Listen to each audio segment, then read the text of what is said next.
Now let me give you a little simple formula for goal setting. Okay? We take 2.5 hours on the weekend for the whole 10-year plan. We don't have time for that tonight. But let me get you started with a little simple formula Mr. Shoaff gave me. And maybe this will be helpful. First of all, I've divided goals into two parts. First is long range. Long range goals. That's your dreams. Your dreams for the next 3, 5, 10, 20, 30, 40 years. Actually, the rest of your life. Your dreams. You've got to keep dreaming. Ronald Reagan, president, said to the joint session of Congress a few weeks ago, "The Republic is a dream." And if we don't keep dreaming, we will lose the Republic. Your better future is a dream for yourself and for your family. Where do you want to go? What do you want to do? What do you want to be? What do you want to see? You've got to dream dreams. There's a Bible phrase that says, without dreams and visions, people perish. You've got to have something to go for that inspires the heart and the soul. Dreams. From the children of Sanchez, it says, take the crumbs from starving soldiers, they won't die. Take the bread from hungry children, they won't cry. But without dreams, we all will die. You've got to dream. Don't lose your dreams for yourself, for your future, for your family. The dreams of love and enterprise and travel and doing things, becoming something unique on your journey here. Don't lose your dreams. Do some dreaming. That's long-range goals. You've got to have those. So that's number one. Here's the second part of goals, short-range.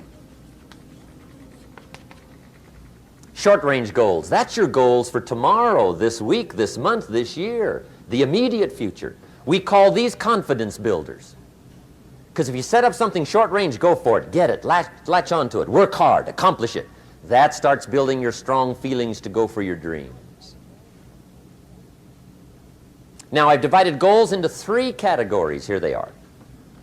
Number 1 is economic. That's your goals for money, income, business, profits, production. Economics. Make sure you've got your economics well planned. Economics plays a major role in everybody's life. Economics is major, which means it ought to be meticulously well planned for tomorrow, this week, this month, this year, long range. What if you asked somebody tomorrow if you could see their meticulously well-planned list of economic goals? What would they probably say? They'd say, you some kind of a nut? You must be weird. Hey, I found out what success is. Success is doing what the failures won't do.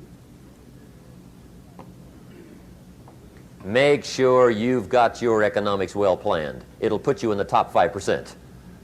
One of the key little subjects we talk about on the weekend is the 7 fundamentals for wealth and happiness. And that's one of them, well-planned economics. It's a fundamental if you want to do well. Join the top 5%. Anybody in this room can join the top 5%, if you will. Okay.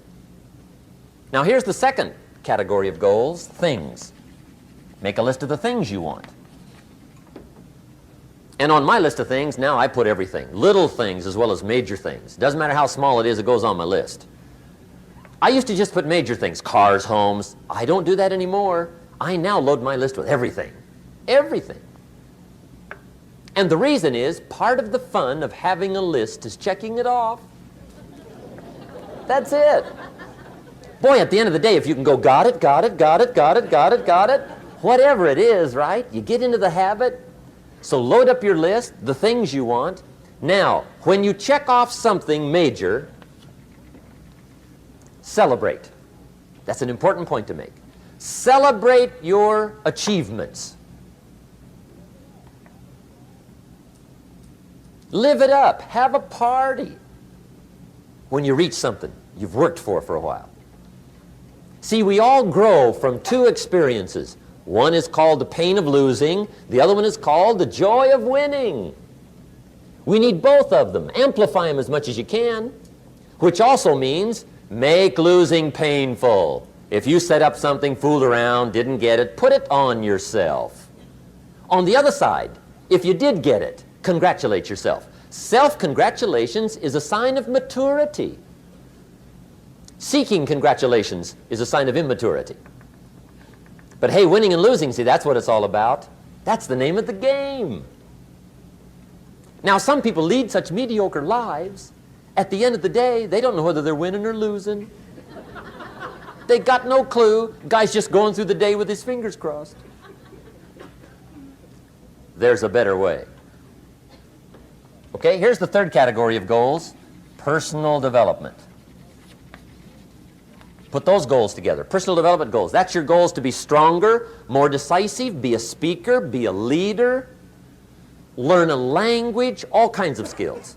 Okay. The whole weekend seminar was designed to improve all your skills so that you walk away more skillful. And that's what you want, the personal development skills. That's what attracts, that's what brings good things to your life, the person you become more skillful. Now, this is quite a package to work on. Economics, things, personal development. For tomorrow, this week, this month, this year, long range. Okay? That'll get you started. Now, here's the simple formula for setting goals. It goes like this.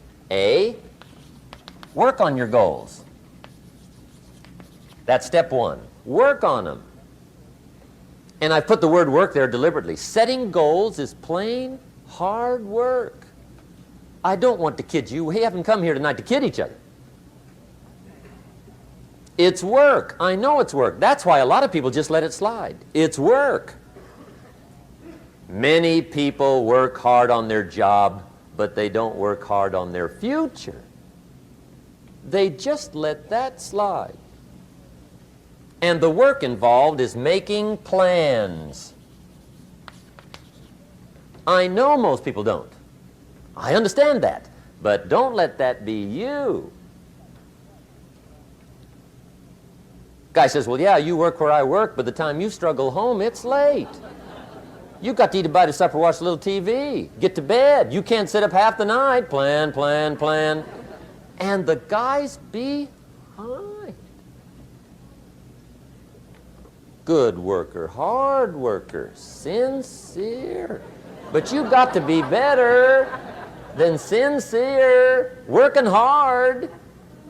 You got to be better than a good worker. You got to be a good planner. Somebody once wisely said, the people who fail to plan are planning to fail. Well said. So work on your goals. Here's step two. Write your goals down. That's so important. I teach my staff around the world, put your goals in your journal. Because one of the major people you want to study is yourself. So here's the list of goals I put together 3 weeks ago. Here's the list of goals I put together 2 years ago. Here's some of the changes I made, rearrangement of my priorities. I scratched these off, I put these on, I've gotten these. Study your accomplishments, study what your desires are. Put them on paper, write them down. Here's another reason for writing your goals down. It shows you're serious about doing better. And to do better, you gotta get serious. You don't have to be grim, but you must be serious. Everybody hopes things will get better. Everybody hopes. Poor people hope. That ought to tell you something. It means the future does not get better by hope. It gets better by plan. I used to have the affliction called passive hope. It's an affliction. It's bad. Probably what's even worse than that is happy hope. Now that is really bad. That's bad. Happy hope. The guy's 50 and he's broke and he's still smiling. See, that's not good. So get serious about your goals. Put them on paper. Write them down. There's all kinds. His goals, her goals, their goals. Business goals, financial independence goals, family goals. I mean, there's so many things to work on this that if you don't get busy and work on it, sure enough, the time will pass. And sure enough, 5 years from now, you'll wind up where you don't want to be, wearing what you don't want to wear, driving what you don't want to drive, being what you don't want to be. Now's the time to fix it. Now, here's the third step to your goals. Check the size of your goals and the kinds of goals. How big they are, what kind they are, affects you. And here's one of the important phrases of the evening.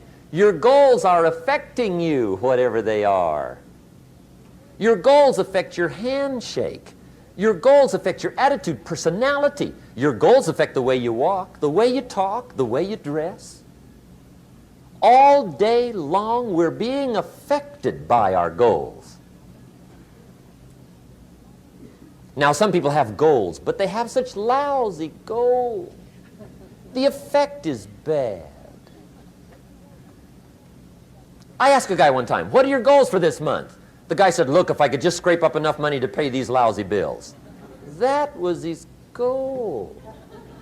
I'm not saying it isn't a goal. It's a goal, but it's such a lousy goal, the effect is bad. You don't jump out of bed on Monday morning and say, oh boy, another chance to go out and scrape up the money to pay my lousy bills. See, you don't do that. Usually you say, oh, not another Monday.